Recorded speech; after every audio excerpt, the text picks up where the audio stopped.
dolor de estos tiempos se nos hace patente en el siguiente relato. Papumay.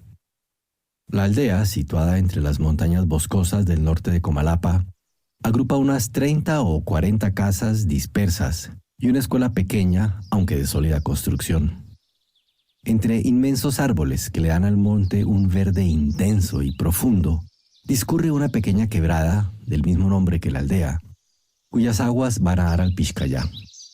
Para quien viene de la ciudad, el panorama es paradisiaco, lleno de paz, de frescura, de flores y de pájaros, de campos pequeños cultivados que nos hablan de una vida laboriosa, tranquila, plena de serenidad. Pero para entonces, en aquel año de 1982, la paz del paisaje era solo una ilusión. El país soportaba una intensa lucha entre las guerrillas y el gobierno que cobraba con frecuencia numerosas víctimas, la mayoría de ellas, lamentablemente, entre la inerme población civil. En la zona, como en todas las áreas donde había continuas emboscadas, enfrentamientos, asesinatos, las aldeas se alineaban casi siempre según los bandos en pugna. No les quedaba otra alternativa. Era imposible ser neutral. Papumay, como la cercana Xenotosh, Panabajal y otras aldeas más, colaboraba por lo general con el ejército y tenía un buen sistema de patrullas de autodefensa civil, las llamadas PAC. La vecina Xinimaquín, en cambio, como Paquixic y Chiquín, tenía simpatías por los rebeldes y solía colaborar con el EGP. Nuestra historia comienza una mañana de fines de mayo o comienzos de junio de 1982, cuando EGP es enviado a Tecpan para transmitir ciertas informaciones de interés para los guerrilleros. No se trataba de una misión difícil, como le dijo, palabras más, palabras menos, el responsable de la escuadra a la que pertenecía. Mira, te vas para Tecpan, pasas por Xenimaquín y por Papumay, te queda todo fácil y platicas con los compañeros de allá. Pero eso sí, no te metas con nadie. Si ves una persona le decís adiós, si no, nada. No te metas con nadie. Eric, sin embargo, por esas cosas que suelen pasar, se apartó de las instrucciones que le diera su comandante.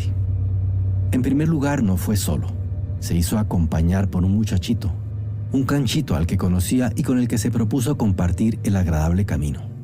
Digamos que se llamaba José. Pero además, después de atravesar el allí angosto Pixcayá por un pequeño puente y pasar a Xenimaquín, la aldea amiga, vio unos apetecibles duraznos en el camino, en la misma Papumay, y se detuvo a bajarlos del árbol para comerlos con su acompañante. Ceder a la tentación le resultó fatal.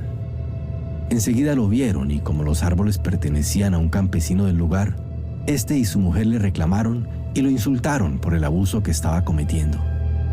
Entonces Eric, envalentonado por pertenecer a una organización armada, cometió su último error. Desenfundó el revólver calibre 38 que llevaba y les dijo altanero: «Ustedes, cabrones, no saben quién soy yo», mientras hacía un disparo al aire que resonó perturbador en la tranquilidad del lugar. En Papumay había varios miembros de las PAC y, para colmo, el ejército tenía muy cerca a algunos hombres. El disparo alarmó a toda la gente y en pocos minutos Eric y el muchacho se vieron rodeados. Le dispararon y murió casi de inmediato mientras José, el canchito, trataba de escapar infructuosamente y era apresado.